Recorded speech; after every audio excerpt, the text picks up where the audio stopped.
நிறைய வச்சுட்டு பாரு. இந்த அடிதடி ரத்தம் எதுவும் என்ன விட்டு போல. சம்மர் வந்தாச்சு. What's your plan for this holiday? எங்க கிட்ட விட்டுருங்க, நாங்க பாத்துக்கிறோம். VGT Holidays. GT Holidays, South India's #1 travel brand. ஆதன் நியூஸ் நேயர்களுக்கு வணக்கம். நான் கவி பாரதி. இந்தியா தங்கள் நாட்டு மீது தாக்குதல் நடத்தினாலோ இல்லனா சிந்து நதியோட நீரோட்டத்தை சீர்குலைத்தாலோ அணு ஆயுதத்தை கூட பயன்படுத்த தயங்க மாட்டோன்னு பாகிஸ்தான் பேசியிருக்கிறது இரு நாட்டுகளுக்கு இடையான போர் பதற்றத்தை மேலும் அதிகரிக்கவே செய்யுது. ரஷ்யாவுக்கான பாகிஸ்தான் தூதர் முகமது காலித் ஜமாலி இது பற்றின தகவலை வெளியிட்டிருக்கார். ரஷ்ய அரசு செய்தி நிறுவனத்திற்கு பேட்டியளித்த அவர் இந்தியாவுடைய எந்த ஒரு தாக்குதலுக்கும் பதிலளிக்க பாகிஸ்தான் தயாராக இருப்பதாக கூறியிருக்கார். அதிநவீன ஆயுத பலத்தை தாண்டி அணு ஆயுத பலத்தையும் முழுமையாக பயன்படுத்துவோன்னு அவர் கூறியிருக்கார். சிந்து நதியின் நீரோட்டத்தை திசை திருப்பும் முயற்சியிலேயோ அல்லது அது தடுக்கும் எந்த ஒரு நடவடிக்கையிலையோ இந்தியா ஈடுபட்டுச்சுன்னா அது பாகிஸ்தானுக்கு எதிரான போர் நடவடிக்கையா தான் கருதப்படும் சொல்லியிருக்கிறாரு. இதன் அடிப்படையில பாகிஸ்தான் தகுந்த பதிலடி கொடுக்கும். அதே நேரம் இரு நாடுகளும் அணுசக்தி வல்லமை பெற்றவையாக இருக்கிறதுனால பதற்றத்தை தணிக்க வேண்டிய அவசியமும் இருக்குன்னு அவர் குறிப்பிட்டிருக்கார். பஹல்காம் தாக்குதல் குறித்த நடுநிலையான விசாரணைக்கு தயார்னு ஏற்கனவே தங்கள் நாடு விருப்பத்தை தெரிவித்திருக்கிறதுனும் சர்வதேச சமூகம் இதுல முக்கிய பங்காற்ற வேண்டிய நிலைமை இருக்குதுன்னு சீனா ரஷ்யா போன்ற உலக நாடுகள் இந்த விசாரணையில பங்கேற்க நாங்க எதிர்பார்க்கிறோம்னு அவர் இந்த பேட்டியின் போது தெரிவிச்சிருக்காரு. இப்ப அவரோட பேச்சுக்கு ஏற்ப எல்லைப்பகுதியில பாகிஸ்தான் தொடர்ந்து பல சோதனைகளையும் அது தொடர்பான அவசர ஆலோசனைகளையும் நடத்திட்டு வந்துட்டு இருக்காங்க. 120 கிலோமீட்டர் தொலைவு வரைக்கும் சென்று தரையிலக்க தாக்கக்கூடிய பக்த்வா என்ற ஏவுகணையை செலுத்தி வெற்றிகரமா சோதனையை பண்ணியிருக்காங்க பாகிஸ்தான். அது மட்டும் இல்லாம சிந்து ராணுவ பயிற்சியின் ஒரு பகுதியா ஏற்கனவே 450 கிலோமீட்டர் தொலைவு வரை சென்று தாக்கும் மற்றொரு அதிநவீன ஏவுகணையான அக்தாபலி என்னும் ஆயுதத்தையும் பாகிஸ்தான் சோதித்து பார்த்திருக்காங்க. பாகிஸ்தானுடைய இந்த செயல் இந்தியாவை மேலும் ஆத்திரமூட்டும் செயல்னு இது குறித்து ஏற்கனவே நமது அரசு கடுமையான கண்டனத்தையும் விமர்சனத்தையும் பதிவு செஞ்சிருக்கு. கடந்த ஒரு வாரத்துக்கு முன்பு கூட கராச்சி துறைமுகம் மற்றும் அதனை ஒட்டியுள்ள கடற்கரை பகுதிகளில் ஏவுகணைகள் மற்றும் போர் விமானங்களை கொண்டு பாகிஸ்தான் சோதனை நடத்தியிருக்காங்க. இந்தியாவும் பாகிஸ்தான் மீதான தாக்குதல் தொடங்குவதற்காக ஆயுத பணிகளை மேலும் தீவிரப்படுத்தியிருக்காங்க.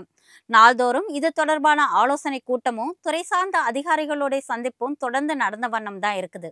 மேலும் பாகிஸ்தான் தனது எல்லையில் தளவாடங்களை பயன்படுத்தி போர் பயிற்சியில் ஈடுபடுவது போல இந்திய ராணுவமும் பல்வேறு ஒத்திகைகளை தொடங்கியிருக்காங்க. ஜம்மு காஷ்மீரை ஒட்டி இருக்கிற பாகிஸ்தான் எல்லை நெடுகிலும் ரேடார்கள் உள்ளிட்ட கருவிகளை கொண்டு ராணுவத்தினர் கண்காணிப்பை மேலும் தீவிரப்படுத்தி இருக்காங்க. எல்லைப்பகுதி மட்டும் இல்லாம உத்தரப்பிரதேச மாநிலத்தின் மீரட் தேசிய நெடுஞ்சாலையிலும் போர் விமானங்களை இறக்கி பார்த்து சோதனையில ஈடுபட்டுட்டு வராங்க இந்தியா. விமானப்படையும் அதிநவீன போர் விமானங்களை தயார்படுத்தி கொண்டுதான் இருக்காங்க. நமது விமானப்படையில இடம்பெற்றிருக்கக்கூடிய பல அதிநவீன போர் விமானங்களை சோதித்து பார்க்கும் முயற்சியிலும் தற்போது இறங்கியிருக்காங்க. இந்திய கடற்படையில இடம்பெற்றிருக்கக்கூடிய அதிநவீன போர்க்கப்பல் மற்றும் நீர்மூழ்கி கப்பல்களுடைய ஒத்திகையும் அரபிக் கடல் பகுதியில நடந்து கொண்டிருக்கிறதா கூறப்படுது. கடந்த காலங்களில் அதாவது 2016ஆம் ஆண்டு ஜம்மு காஷ்மீர்ல உரி பகுதியில தீவிரவாதிகள் நடத்தின தாக்குதலுக்கு பதிலடியா பாகிஸ்தான் எல்லைக்குள்ள புகுந்து சர்ஜிக்கல் ஸ்ட்ரைக் எனப்படும் துல்லிய தாக்குதல் நடத்தி தீவிரவாத முகாம்களை இந்தியா அழிச்சாங்க. இதனை எதிர்பார்க்காத பாகிஸ்தான் இந்த தாக்குதலை கண்டு அஞ்சு நடுங்குனாங்கன்னே சொல்லணும். அதுக்கு பிறகு பாகிஸ்தான் எதிர் தாக்குதலுக்கு கொஞ்சம் கூட முயற்சிக்கவே இல்லை. 1999ஆம் ஆண்டு நடைபெற்ற கார்கில் போரின் போதும் இந்தியா கொடுத்த பதிலடி தாக்குதலை நினைத்து எதிர் தாக்குதல் நடத்த பாகிஸ்தான் ராணுவம் பெரிதும் அஞ்சினாங்க. அதன் பிறகு கடந்த 2019ஆம் ஆண்டு காஷ்மீரின் புல்வாமா பகுதியில நமது நாட்டு பாதுகாப்பு படை வீரர்கள் மீது நடத்தப்பட்ட பயங்கரமான தாக்குதல் சம்பவத்தை அடுத்து இந்தியா கடுமையான எதிர் தாக்குதலை நடத்தினாங்க. பாகிஸ்தானை ஒட்டி இருக்கக்கூடிய பாலக்கோட்டுல தீவிரவாத முகாம்கள் மீது இந்தியாவின் மிரஜ் 2000 ரக போர் விமானங்கள் குண்டுமழை பொழிஞ்சு அவற்றை தாக்கி அழிச்சாங்க. எப்பெல்லாம் பாகிஸ்தான் இந்தியாவை சீண்டுதோ அப்பெல்லாம் இந்தியா கடுமையான ஒரு பதில் தாக்குதலை நடத்தினாங்க. இந்த முறையும் அது போன்ற ஒரு கடுமையான தாக்குதலை நடத்த முழு முயற்சியில இந்திய ராணுவம் ஈடுபட்டு வராங்க. இந்த முறையும் அது போன்ற ஒரு கடுமையான தாக்குதலை நடத்த இந்த முறையும் இந்திய ராணுவம் அங்குலம் அங்குலமாக அதற்கான காய்களை நகர்த்திட்டு வராங்க. உரி தாக்குதலின் பொழுதும் பாலக்கோடு தாக்குதலின் பொழுதும் நடத்தப்பட்டதை விடவும் மிக கடுமையான ஒரு தாக்குதலை தொடுப்பதற்கு இந்தியா திட்டமிட்டு இருக்குது. அதற்காக இந்திய ராணுவத்தோட முப்படைகளும் தயார் நிலையில இருக்காங்க. இதெல்லாம் ஒரு புறம் இருக்க நமது நாட்டின் பிரதமர் மோடி டெல்லியில பாதுகாப்புத்துறை செயலாளரை தனியா சந்திச்சு இது தொடர்பான ஆலோசனைகளை நடத்திட்டு இருக்கிறார். நமது நாட்டோட பாதுகாப்பு மற்றும் எல்லையில இருக்கக்கூடிய தற்போதைய நிலவரம், அங்கு என்னென்ன முன்னேற்பாடுகள்லாம் செய்யப்பட்டிருக்குங்கிறது தொடர்பான நீண்ட விவாதமும் நடந்துட்டு இருக்கு. ஏற்கனவே விமானப்படை தளபதி ஏபி சிங்கை பிரதமர் மோடி தனியாக சந்தித்த ஆலோசனை நடத்தப்பட்ட நிலையில இப்போ இந்த சந்திப்பு நடந்திருக்கு. இதற்கு முன்னதாகவே பாதுகாப்பு அதிகாரிகள் மட்டத்திலான உயர்நிலை கூட்டத்தில் பேசிய பாதுகாப்புத்துறை அமைச்சர் ராஜ்நாத் சிங், பாகிஸ்தான் மீதான தாக்குதல் நடவடிக்கை தமது பொறுப்புன்னு கூறியிருக்கார். பிரதமர் மோடி தலைமையின் கீழே நீங்கள் விரும்புவது நிச்சயமாக நடக்கும்னு அவர் சொல்லியிருக்கார். பஹல்காம் தாக்குதலுக்கு நம் எதிரிகளுக்கு நிச்சயமாக தக்க பதிலடி கொடுக்கப்படும் அவர் தெரிவிச்சிருக்கார். இதோட தொடர்ச்சியா தான் தலைநகர் டெல்லியில நாட்டோட பாதுகாப்பு மற்றும் முப்படை தாக்குதல் தொடர்பான அடுத்தடுத்த ஆலோசனை கூட்டங்கள் தொடர்ந்து அரங்கேறியபடி இருக்குது. இந்தியா பாகிஸ்தான் எல்லையில போர் பதற்றம் மேலும் வலுத்திருக்கக்கூடிய ஒரு நிலையில எந்த நேரத்துல வேணாலும் போர் தொடங்க வாய்ப்பு இருக்கிறதா கூறப்படுது. பாகிஸ்தானோட கம்பேர் பண்ணும்பொழுது நமது நாட்டோட முப்படைகளும் சர்வ வல்லமை பெற்றதா தான் இருக்குது. இந்த 3 படைகளிலுமே அதிநவீன தொழில்நுட்பம் புகுத்தப்பட்ட நவீன காலத்திற்கு ஏற்ப அதிநவீன தளவாடங்கள் இடம்பெற்றிருக்கு. போர் தொடங்கும் பட்சத்துல பாகிஸ்தானுடைய ஆயுதங்கள் 4 நாட்கள்ல தீர்ந்துடும் மதிப்பிடப்பட்டிருக்கு.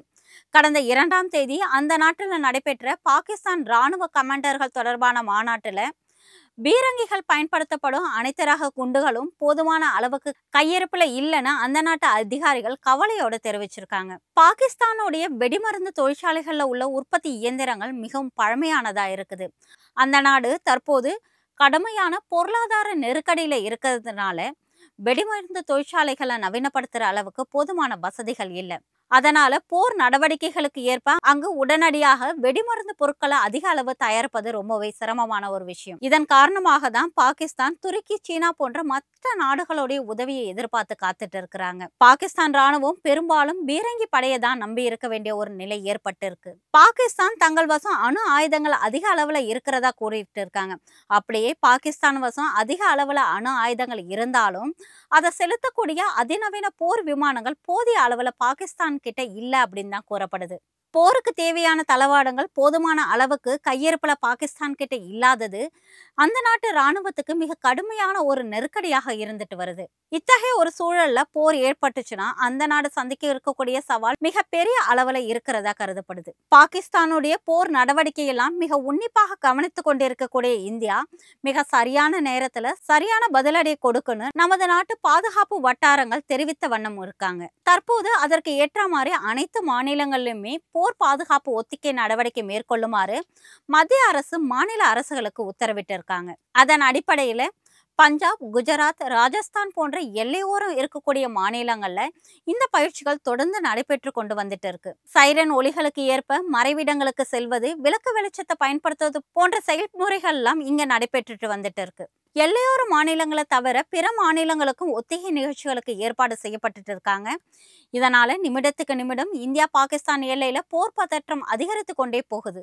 இந்தியாவுக்கும் பாகிஸ்தானுக்கும் இடையில போர் உண்டாச்சு அப்படின்னா பயங்கரவாதிகளோட புகலிடமா இருக்கக்கூடிய ஆக்கிரமிப்பு காஷ்மீரை கைப்பற்றுவதுதான் இந்தியாவுடைய இலக்காயிருக்கும்.